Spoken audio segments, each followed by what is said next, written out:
Welcome back into the 14. We got a special episode today. We keep teasing you that we're going to involve Barry Allen in this podcast, and doggone it, we meant it.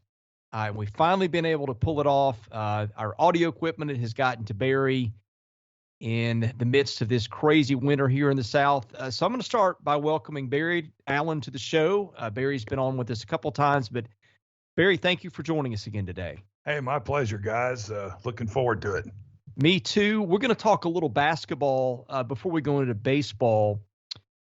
And Blake, or let's go to this first of all. I guess the big news overnight, and I haven't seen if there's any more, but Vanderbilt's added a game with Cincinnati on Thursday. The Commodores played at LSU tonight. So some schedule manipulations in the midst of all this. Yeah, why not? I mean, I think Kentucky, John Calipari had talked about that if they had won that game against Florida, they probably would have added a game somewhere to try to, hit that number to be able to get above 500 and all that, maybe in the SEC tournament somewhere. So I think, not surprising. There are teams that, need games. And again, if you're Vanderbilt, what does it hurt? I mean, you're a team that is not going to be playing in any postseason. Why not play another game? You got a young team. You got a lot of guys. Hopefully they're going to be coming back. So it makes sense. And I mean, I like it. It's better than not playing, right? I mean, they're a team that needs games. They have young guys that need experience, and I'm all for it. So I think it'll be interesting to see if we see more teams do this. I know we're seeing it around the country, but I'm curious to see if anyone else in the SEC maybe tries to pick up something. Barry, before we get into baseball, I want to ask you a little bit. You live down in Alabama. It has been a magical run for Nate Oates and the Crimson Tide. What's the mood in that state and the excitement around basketball in Alabama these days? Well, I think for the most part that everybody's excited. I think still with the limitations of the crowds in the arenas, you don't quite exactly see that when the games are on TV. But there are basketball fans in Tuscaloosa. There are basketball fans in Birmingham and Huntsville. Obviously not to the numbers that there are in football. But I think the hardcore basketball fans, that 8 to 12,000, whatever it might be, fan base that they have, are really excited about what's going on. And I don't know how many people were there Saturday night when they got home from Starkville, but there was a barricades in the parking lot with people behind the barricades with banners and flags and signs and iPhone cameras and whatever, welcoming the team home. And Nate Oates, I think, was the first one off the bus, and he looked like he won the WWE championship. His fists are clenched and his hands are raised above his head, and he's got a big old grin on his face as he's walking. And I think he tried to high five about everybody that was there. And I think the kids enjoyed it. I think they were excited about that. And, to be quite honest, I think it's a surprise. I don't know that they thought they'd win the SEC, but I don't think anybody else did. I mean, I think some people had them 7th, 8th. This is a team that last year was 16-15 going into the tournament, likely wasn't going to the NCAA tournament. And the year prior than that, lost a home game to Norfolk State in the NIT, would eventually got Avery Johnson out of here and Nate Oates in here. So, I mean, that's a pretty incredible step in a couple of years to go from March of 2019 to losing a home game to Norfolk State in the NIT to winning the SEC, almost 24 months later, and doing it through a pandemic. I think there's a lot of excitement for those basketball fans, to just see exactly what can happen with this team in the future. Blake, who nailed it on the Crimson Tide is our buddy Chris Dortch, because we help him out with Blue Ribbon College Basketball Yearbook. And Chris and I had that discussion a lot this summer before the book went to publication. He talked to Nate Oates, and he just felt the excitement and the vibe around that program and thought, hey, this guy's taking them somewhere and faster than people thought. I think Chris made him 14th in the preseason nationally, which ended up maybe being too low, but certainly higher than anybody else got it. But I got to give props to our man Chris. He was feeling it before anyone else did. Chris and Jeff Goodman, those are the two guys that I think jumped on the Alabama bandwagon before anyone, and they both got their fair share of feedback, if you will, in terms of people who thought it was just absolute insanity. But yeah, I mean, again, we can, in the preseason, we can only go on what we see on paper. Like, we can only project out and base it on the rosters, which I think, for a team like Alabama, you could see, like, it's become a guards league. They had a lot of guards, but they could combine that with experienced guys, like Herbert Jones, like John Petty, guys like that who've played such a big part in their success, and it's just all come together. And I think it was sort of that one where we knew that Nate Oates was going to be able to recruit to his system, and it seems like all these different guys he's brought in, they have played a significant role at times in what they've been able to do. So yeah, no doubt. I mean, it was Alabama was one of those teams that you looked at on paper and said they could be really good, but I think a lot of us were remembering, well, we've said that a lot with Alabama over the years, and it seems like they've never kind of met that potential. And, I used the line in my SEC notebook post the other day, Alabama's not the team with the potential anymore. They're the team with the trophy, and that's exactly where you want to be. So, well, congratulations to the Crimson Tide. Also, congratulations in order for an excellent baseball start by both the Alabama schools. And let's go there.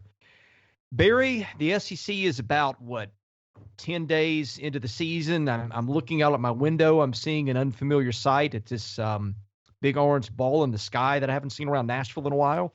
That's kind of neat to see some sunshine. But lots has happened just in the first couple of weeks. The league appears to be loaded just as we thought. We thought a lot of teams, most if not all the league, looked like NCAA tournament contenders. Way too early for that. But I would have to say early returns on SEC baseball have been positive. Barry, what are your thoughts here?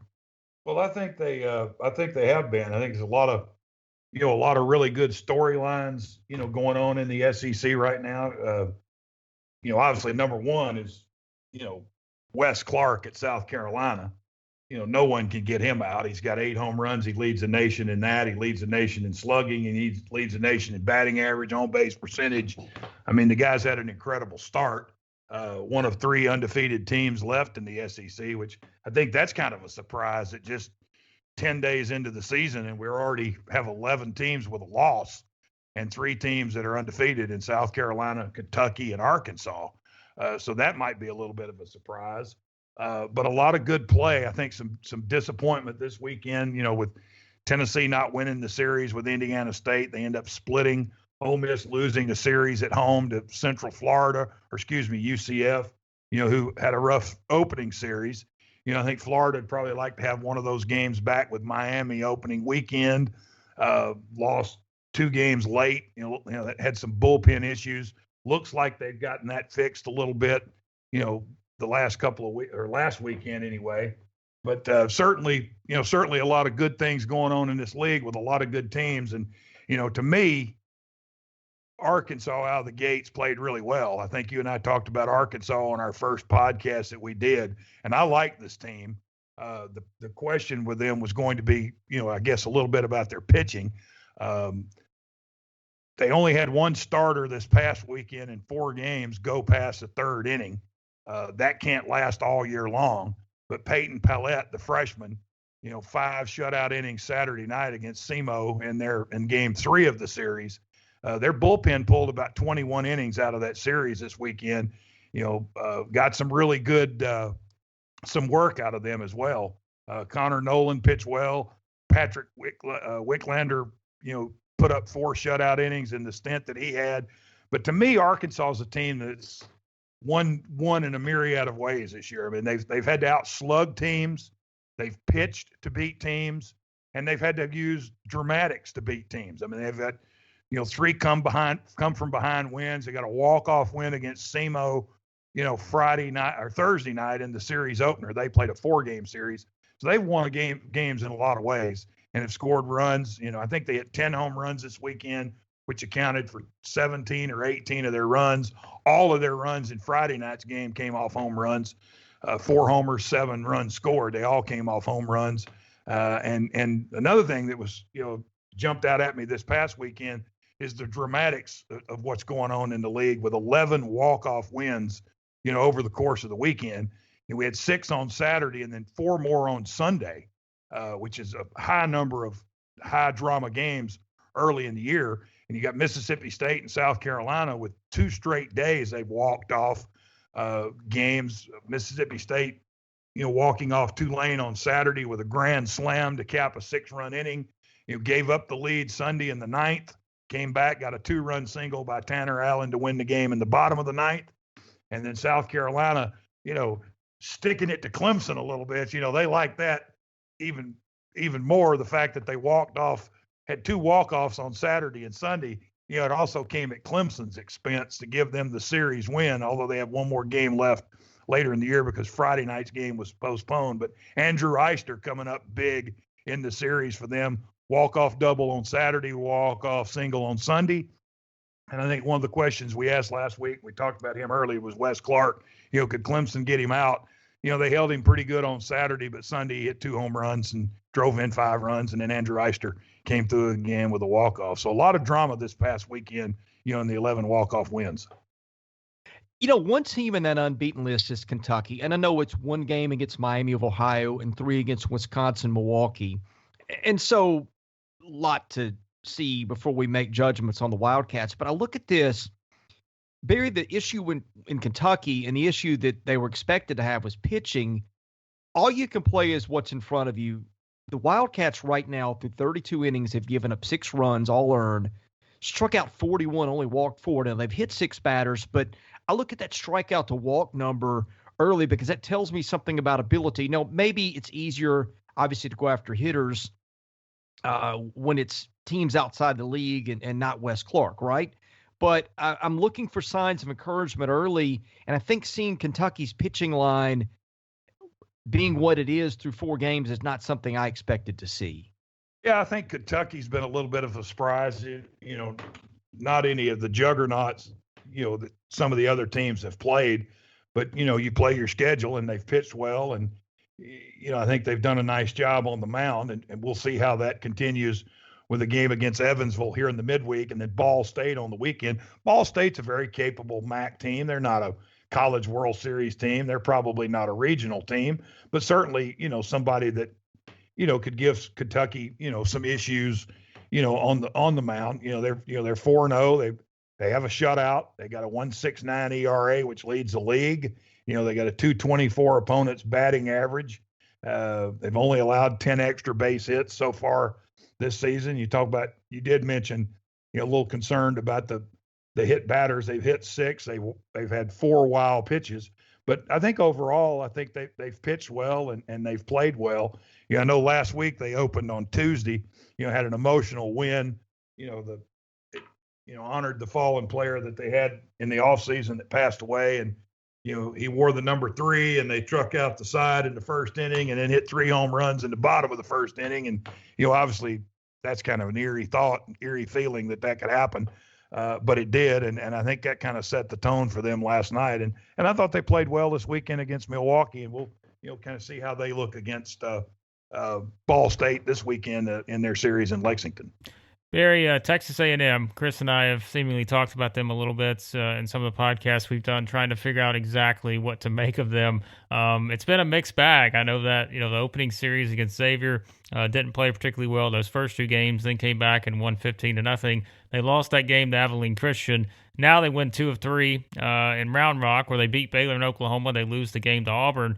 I guess, like we've said, it's hard to kind of figure this team out thus far, and maybe we don't learn a whole lot about them until actually, they open up SEC play against Florida. I'm looking at their schedule leading up to that. I don't know that maybe we learn a ton, but what have you seen? What are some things that maybe you see as potential strengths with them? What are some things that maybe have concerned you a little bit with the Aggies?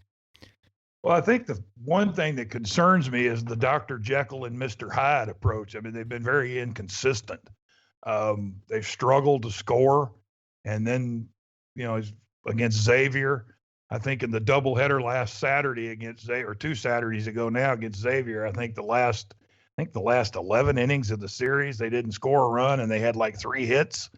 And then they come back out on Sunday and score 15 runs, struggle in the midweek with Abilene Christian, and then go and beat Oklahoma, go beat Baylor, look really good. And then, they're just handcuffed, Sunday for the whole game, really handcuffed by Auburn the whole game. I think the one bright spot for them out of all of that is Jonathan Childress on the mound. I think he's had two incredible starts on Sunday for them. They won 15-0 in the game, his first start. And then last week, when they took him out, it's 1-0 Auburn in the sixth inning. I mean, he gave up one run in 5 innings. I mean, you can't fault the freshman for that. He did his job. His offense just didn't show up for him. Baum and Frizzell and those guys are just not hitting, and they're going to have to start hitting. And one thing that you look at, it scares me this weekend for them is, they're playing New Mexico State, the Aggies from Las Cruces in College Station. They can hit and they can score. Now they lost a first-round pick last year to the Pirates, their second baseman, who was an All-American and hit over close to 500 for the year. He's not there, but they can still hit and they can score a lot of runs. In fact, 2 years ago, they led the nation in runs scored and batting average. And in 2 games in 2019, they scored over 35 runs twice. And so they can score. And so if the Aggies can't pitch this weekend, they're going to have their hands full with the Aggies from Las Cruces, New Mexico, because they're going to bring an offensive team in there that can swing the bats. And Aggies hoping that their bullpen and their starters can hold them down. But really a kind of an up and down start for Texas A&M. And I think Rob Childress and everybody in the SEC would like to see a little bit more consistency from them as the season progresses. Yeah, New Mexico State plays in a bandbox of a ballpark, from what I understand, which probably helps the numbers, but still 35 runs is a lot no matter where you play it. Speaking of 30-something runs, Auburn puts up 33 in a midweek game a week ago. The Tigers lead the league with 88 runs scored. They've hit a dozen home runs. One interesting thing, I'm looking, every team in the league is averaging at least a home run per game so far, which is interesting, especially as cold as it's been some places. But what do you make of Auburn? That was a team that I was intrigued with because you've got Stephen Williams, Judd Ward, Rankin Woley, some guys that have really got a history of hitting this league. The pitching, I think is the question that I had with Auburn. But Barry, you're down there in Alabama. What do you make of the Tigers' start so far? Well, I think they're going to be good. The one thing the series with Alabama A&M too last week kind of skews their numbers quite a bit. I mean, they scored 51 runs in 2 games and obviously haven't gotten 51 runs total in the rest of their games the rest of the year. They had Oklahoma. They had a chance to beat them. They're up 3-0 in the game Friday to open up in Round Rock, and the bullpen couldn't hold the lead. Now, is that because they don't have Cody Greenhill as a closer anymore? Is he better suited for that role than starting? They've moved him to a starting role. Oklahoma tied the game in the 9th, walked them off in the 10th. We didn't count that one in our walk-offs because that didn't go in the SEC's favor, but Oklahoma got a walk-off win on Friday against Auburn. And then Richard Fitz came out on Saturday, and he just didn't pitch well. And Baylor hammered him. Scored 7 runs off Richard.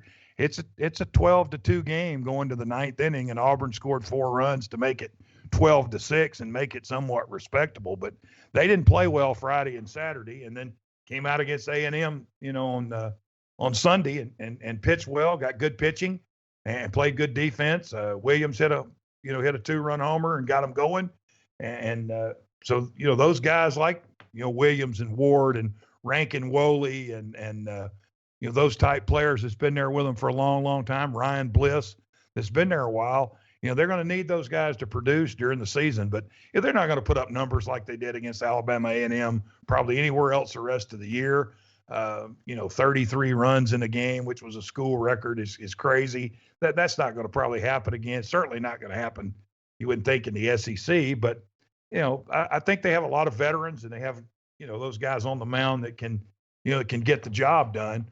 The key for them is moving Greenhill from the closer role to a starter role, and some guys can do that and some guys can't. And he's had I think he's pitched pretty well the first 2 games out for them. I think his 2 Friday starts have been really good, but they miss him in the back end of the bullpen, it looks like.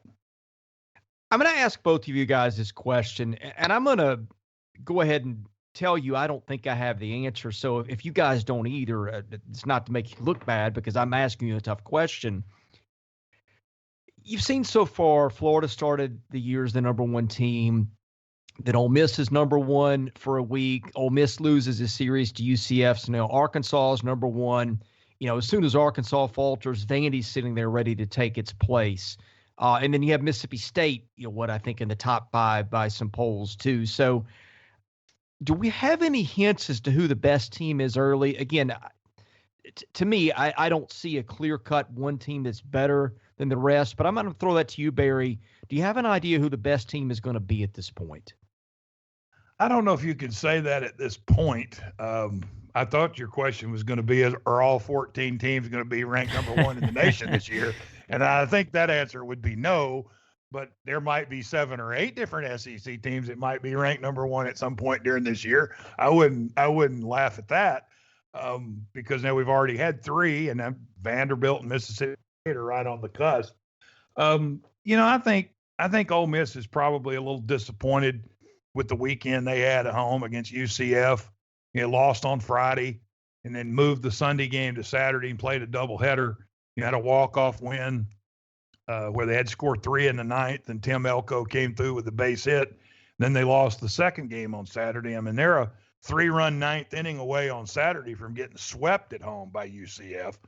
So I think they were a little disappointed there, and maybe the excitement of what happened early in the season, the first weekend where they went to Texas. They had, are we going? Are we not going? Are we going to play? Can we play? We got to now go and stay and play till Monday.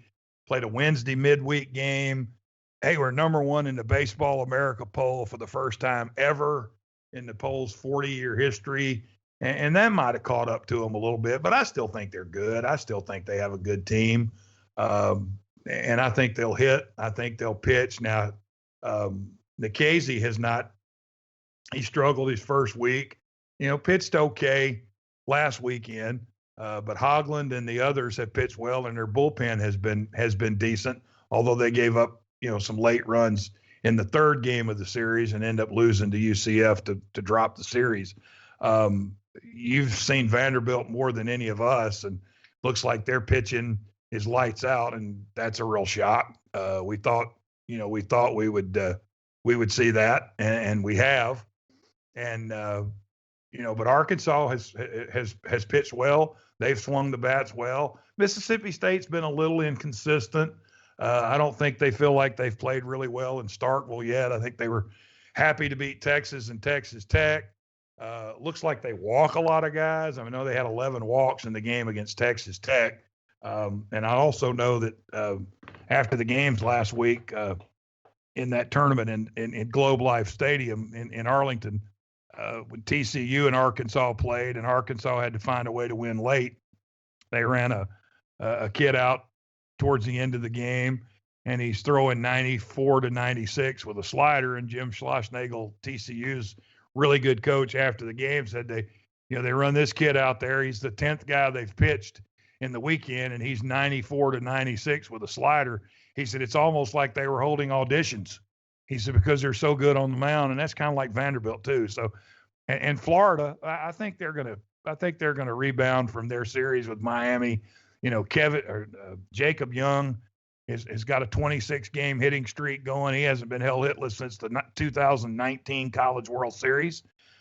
Judd Fabian has homered in 4 times in the last 4 games for them. Has really started to heat up. Got a 6-game RBI streak. Looks like their bullpen is a little better than it was against Miami, although they had some issues Sunday with Samford. But as I wrote, last Friday in the preview, I thought Samford's a really good team. They did a really good job with Samford on Friday and Saturday, not so much on Sunday, but it's just hard to hold that lineup down. I mean, they got 2 All-Americans in their lineup, and Brooks Carlson and Sonny DeShera. And Sonny DeShera hit 2 home runs on Sunday against the Gators and showed why he's a really good hitter. And just because he's at Samford doesn't mean he's not a good hitter. But probably those teams right now, you threw all those names in a hat and shook them out 1-6. They'd probably come out and, ever how many times you did it, if you did it 100 times, they'd probably come out in 100 different orders. But probably those 6 right now kind of stick out to me. Just, looking at the early parts of the season, and some other teams that have a chance to improve as well. Blake, of those six, anyone separate out of that group for you? No, I mean, I think like we said, and we were trying to figure that out. I think the last time we talked about it on here was just, what are the things that separate some of these teams? Because it really, for the most part, there hasn't been a lot of common opponents to this point, outside of a couple. And it's hard to figure out, because like you said, Chris, we sit here in Nashville and we see Vanderbilt probably a lot just because it's easy to do that. And I think when you just look at the pitching, as we've said, we've seen what they've been able to accomplish thus far, and we know kind of what people are going to run into with Rocker and Leiter, and then it's just a matter of the experience, the hitting, and those kind of things. So that obviously stands out with them. I mean, we've talked about the others with Arkansas and Ole Miss, and we mentioned Florida's kind of early starts and eventually going to correct, I think, some of the things that they struggle with early on against Miami. So it's hard to differentiate some of the things, because if you just look at the numbers and all that stuff, it's just I don't know exactly what separates some of these teams 2 weeks in. So, all right, there's different tiers to the league, right? You've got the 6 teams that got picked by a lot of publications to go to Omaha. Of course, that's Florida, Vandy, LSU, Arkansas, Mississippi State, Ole Miss. And then there's a drop-off next to that next tier, which is for a lot of people, South Carolina, Tennessee. Depending on who you ask, you've got Alabama, Auburn as potential NCAA tournament teams. But if you go those first 6 that got projected to Omaha by a lot of people, and then the next 14, I think right now Missouri is lagging the field. A&M we've discussed, but that next bunch of those 8, who has impressed you the most so far? Barry, I'll start with you. Well, we mentioned Auburn and, take out their 2 games with Alabama A&M, but, they've got some veterans back. I think LSU's pitched really well. I think their starters, this weekend, were really, really good. And Hill and Labus and Marceau, they didn't give up an earned run in the series, and they swung the bats really well too. I mean, they hit a bunch of home runs against Youngstown State and Nichols. In fact, Friday night's game, they won 6-2 over Youngstown State. And like Arkansas, all of their runs came off home runs. They hit, Cade Doty hit 2 home runs on the weekend, had a walk-off on Saturday, to win the game for them. Gavin Dugas has hit some home runs. And, so you see LSU with a little power and a little power on the mound. I think wrote about that for in Monday's deal with LSU. They've hit more home runs this year through the first 7 games since 2009, and the most they ever hit through 7 games was 23 home runs. In the Gorilla Bat era in 1997, we all remember that team. That year LSU and Alabama combined for almost 400 home runs. In a national championship game type season for both. But I think LSU's played not a great schedule, but played well, and it seems to be hitting. Alabama's played well. They don't hit a lot. They have a lot of power, but their batting average is not great. I don't know how long Prelip's going to be out. He missed last weekend. Tyler Ross stepped in and did a really good job, against Wright State, who very likely could win the Horizon League and be in the NCAA tournament. They'll have another good challenge this weekend with the College of Charleston, and they'll have a really good challenge next weekend with Stetson. See if Stetson can remain undefeated. They're one of like 14 or 15 undefeated Division I teams. But, Alabama showed some grit in some games. They had a little meltdown last Wednesday. Had to use some freshmen on the mound against UT Martin and end up losing the game to them. Kentucky, we've mentioned, pitch a little bit. They got TJ Collette. Georgia is an interesting team. Played really well this weekend. Connor Tate had a 5-hit, 5 RBI game on Sunday. So I think some of those teams there could make some, obviously South Carolina with Wes Clark. I think Blake would agree, and you would too, that if you had to pick the SEC player of the year right now, he'd win in a landslide with his numbers. And I think they're going to be good just because of him. And they've got Eister, and if Eister and those guys in the lineup hit with him, it's going to be really tough to, get the Gamecocks out this year. And obviously, credible start for him to start the year.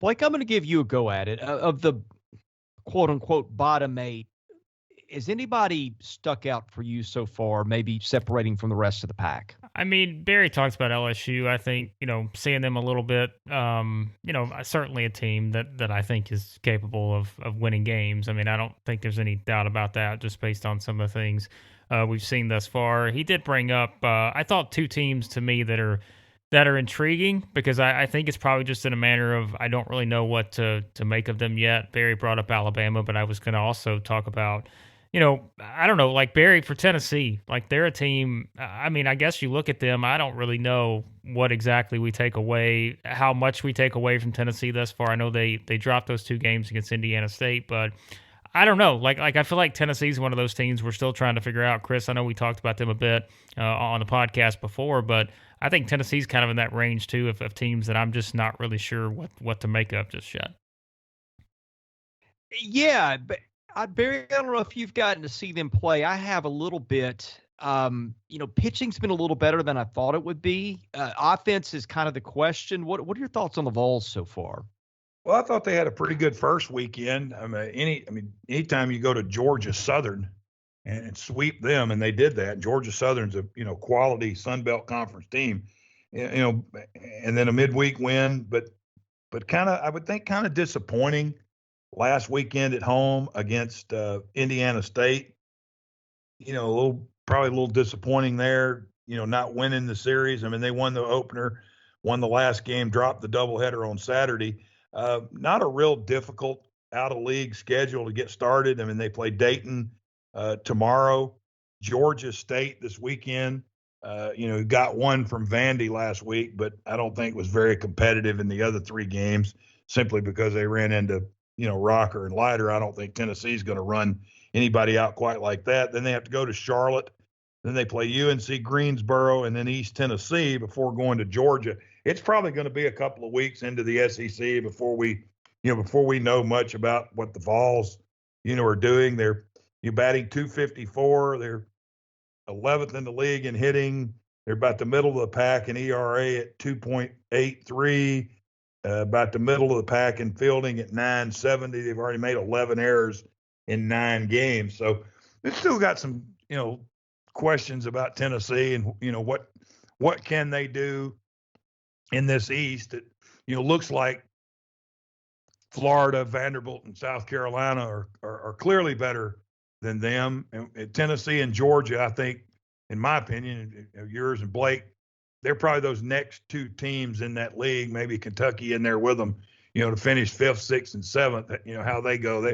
They could be those next, they would be those next 3 teams. Is it going to be Georgia, Tennessee, Kentucky, Georgia, Kentucky, Tennessee, or Tennessee going to take hold and be that next team in the league in that division? And I think the next few weeks we'll find that out. Barry, I want to ask you about South Carolina because we've talked about Wes Clark. He's probably the biggest story nationally of any individual player, but take him out.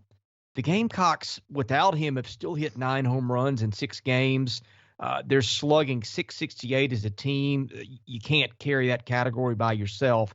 I know the ball seems to really get out of Founders Park at times, and maybe that's got something to do with it. Obviously, schedule does too, but Carolina's got a lot of bats outside of him. What do you make of their offensive start so far, putting Clark aside? Well, they have 3 of the top 10 hitters in the league in batting average. Clark leads the league, and then you got Brandon Wimmer is 5th at 467, and then Andrew Eister is 12th in the league at 393. And we've talked about Eister, but it seems like they're older. A lot of guys that have been there the last couple of years that are back and playing well, and they have experience. They've been kind of up and down the last few years. I know they really struggled 2 years ago. It was a fight between Alabama and Kentucky and South Carolina the last 2 weekends of the season to see which one was going to get in and which 2 were not going to Hoover and play in the tournament. And it shook out that Alabama was swept by Georgia and Kentucky was swept, and somehow South Carolina found a way to win a game at Mississippi State, and and ended up getting in the tournament. And they're just 3 years removed. I guess we count last year as a COVID, 2018, they're playing Arkansas in Fayetteville on a Monday night. Winner goes to Omaha.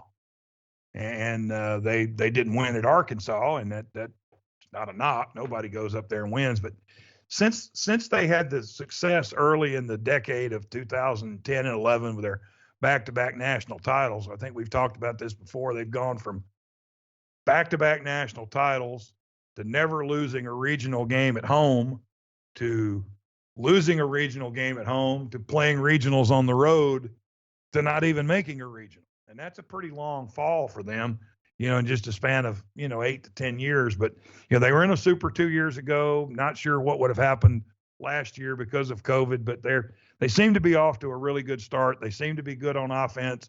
They seem to have pitching, which they've always done. So if they pitch and they hit, and I don't think Wes Clark's going to hit 636 for the year. And if he does, they're going to win. But I don't think that's going to happen. And I don't know if he's going to continue his home run pace, although he had 8 last year in limited action because of COVID, and he's already got 8 this year. So he's got 16 home runs. And what I believe is his last 28 games, 29 games, somewhere in that number. And, has put up some incredible numbers this year. And if he can continue to do that and Wimmer and Eister continue to hit behind him, they're going to be a handful. Well, and the good thing will be with other guys who are hitting, it makes it tougher for them to pitch around us. I'm really anxious to see what he'll do in a full season, if any records get broken, things like that. So that's going to be a fun thing to watch. But let's talk Vandy for a minute, guys.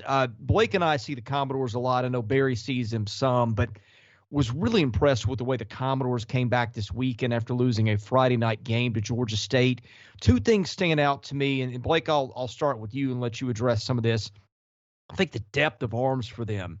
We talk rocker and lighter a lot, but they literally go 14, 15, maybe 16 deep potentially with guys that you can throw in a weekend spot and not bite your nails the whole time. I mean, everybody goes through spells, but having watched him a lot, I'm amazed at the number of arms they have. And number 2, the bats have started to come around for them a little bit. Dominic Keegan would be maybe the talk of the league in terms of hitting if it weren't for Clark.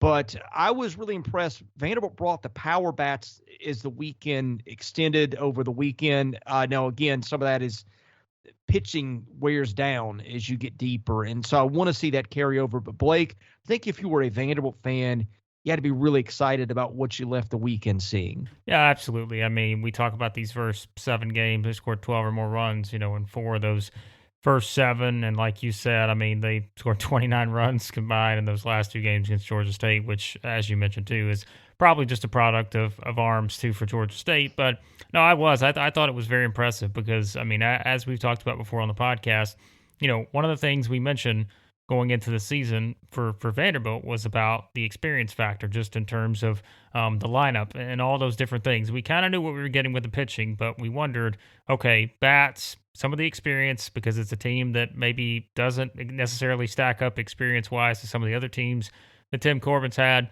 But, I mean, I think you look at how they started. I don't know how you couldn't be pleased. I mean, just based on knowing where they've been on both sides, because as you said, we did know the pitching. We had very little doubt about what they were going to be able to do in terms of holding teams down and, not giving up a lot of runs, which when you look at it thus far, they've given up four or less runs, I think, in every game, except for that last one against Georgia State where they gave up 6. But when you win 17-6, that's still okay. So I've been very impressed what I've seen. I mean, some of those guys we talked about that have kind of stepped up just in terms of, what different guys can do with the bats and that kind of stuff. We've mentioned Isaiah Thomas. We've talked about all those different guys. So it's been impressive to see what they've done thus far. I think I'm just interested to see, like you said, can the bats stay there in terms of moving forward and all that? And I think that's kind of what we're going to see with them. So. Barry, I'm going to throw that to you for a minute. I don't know if you've gotten a chance to watch Vandy or maybe you're just following the box scores because it's hard to follow so much at once. But what are your thoughts on what they've done so far? What sticks out to you? Well, the one thing is they played 7 games in 7 days last week, doubleheader on Monday and came back Wednesday. and then played the Friday, Saturday, and 2 Sundays. So they had a full week. And just looking at their numbers, they've already pitched, I think, 15 or 16 different guys. 5 different guys have started. You talk about their depth on the mound. I mean, Leiter and Rocker, 19 innings, have struck out 29 and have yet to allow a run. And you look at their other starters. I guess I'm saying his name correctly. Hibaki. Leboki has started a game. Schultz has started. Little has started a game. So they've used a lot of guys. They've used a lot of guys out of the pen. Maldonado and Murphy have pitched in 3 games. They have 12 strikeouts in 8 innings with no earned runs. And, Keegan's numbers are off the charts. But I think one thing is, Gonzalez is back for them. I think, did he have some injury issues a year ago or 2 years ago? And he's back with them and looks like he's playing really well and has hit well so far this week because of weather, having to get, the Wright State series in and then a 4-game series with Georgia State. But just to me, obviously Rocker and Leiter, that's their stories. But the depth they have on the mound that just makes them so much better, to me than a lot of other teams, because a lot of teams just can't pick starters. I mean, every coach has always joked in the last few years, well, Vandy's Tuesday got those 98, and he does. And that Tuesday guy is going to be the Sunday or Saturday guy next year. And that's how they are. And they pitch well, and they've always pitched well. And, I think they're off to a good start. And I think they have a chance, to get back, because I think they have a really good team, and I think they expect to win. All right, Barry, I want to put you on the spot for a minute. We're going to finish up the podcast in the next couple of minutes. Anything baseball related that's maybe a storyline or something you're watching that we didn't get to today? That's a good question. He stumped the great Barry Allen, folks. I just think maybe the depth of the league. We've kind of talked about that, but I just think how deep the league is and how good they are. I think the weather's had a lot to do with how things have gone a little early in the season. You've had rain and cold weather, but just I think overall the depth of the league. I mean, we're talking 10, 12 teams, pretty high on those 10 or 12 teams, and how, can they get 10 or 12 teams in the NCAA tournament? And a lot of people think they can. And I think one other thing is, football had to deal with this, and men's and women's basketball have had to deal with this. And I think baseball and softball will to some degree, although I think the weather gets warmer and you're more outdoors and you're not quite as close. But, they're going to be, any COVID shutdowns for baseball. I mean, I know there were some teams across the country that lost games this weekend because of that. Bellarmine lost a series this weekend. They're making it up, starting to play a doubleheader today. There was a tournament in North Carolina that was canceled. 4 teams were involved in that were COVID canceled. And, I think the policies the SEC has in place, I don't see a reason why they won't get through a 56-game schedule, particularly when the weather gets warmer. But that's something that I think you have to keep in the back of your mind. Can we get all the games in? Will we get all the games in? And not just weather. I mean, we fight the weather all the time. It's going to rain. It's going to be cold. It's going to snow. I mean, but can we get put all the other things aside and play the games? Not have to deal with the COVID issues. And our league has done a really good job with that in the other sports. And when you have a game that's canceled, it seemed to be able to adjust, and they got all but one football game in this year. And Blake, you're probably better equipped to answer that with COVID with basketball, but they seem to have played the majority of the basketball games, although A&M hadn't played a game in the month of February in basketball, but yeah. I don't think you're going to see that in baseball. Yeah, well, let's hope not. And speaking of hoops, I want to close there and throw it to you, Blake. We've got 4 games on tap tonight: Vanderbilt and LSU, Arkansas, South Carolina, Auburn, Alabama, and Kentucky, Ole Miss. Let's anything you're watching for in those games? Probably just I think I'm curious to see what LSU looks like. Because we talked about the stat Darius Days and kind of what he brings, 14-1 with him scoring in double digits. They are 0-7 when he doesn't. So I think that's an interesting note against the Vanderbilt team that, as we said, it's got some momentum right now. I mean, Arkansas, who knows at South Carolina? I mean, South Carolina has replaced Mississippi State. I think is the most unpredictable team in the league. I think Arkansas should take care of business there because South Carolina just hasn't been consistent. But you never know sometimes in this league. So I think Arkansas should have a pretty good chance to get their 20th win of the season. Alabama-Auburn, always an interesting game now with the two coaches that are there. Alabama, even though they've already wrapped up the regular season title, they still have a lot of motivation in this one. I don't know if Sharif Cooper is going to play or not, but I hope he does if he's healthy, because I think that would make for a very exciting game to have, him going up against Alabama. That first one, I think, was 94-90, one of the better games of the season in the SEC. So that's kind of thoughts on those. Kentucky, Ole Miss, Chris, mark it down. This is your rock fight of the night. I think that one's going to be a defensive grind, and if either one of those teams hit 70 points, I would consider it a success. So. All right, always got to get in the rock fight of the night ahead of time. Well, with that, just want to remind folks, check out our website, southeastern14.com. Barry, Blake, and I always write stuff over there. We've got something fresh every day. Barry's been doing a great job with the baseball recaps. Blake has been adding a lot of basketball coverage. So check that out. As far as the podcast, please remember to rate, review, and subscribe to us. You can catch us on Apple Podcasts or wherever you get those. And follow us on Twitter. 14 Southeastern is the handle. So check us out there. In any case, we'll be back with another episode Wednesday. For Barry Allen and Blake Lovell, I'm Chris Lee, host of the 14. Thanks for listening. We'll catch you again on Wednesday.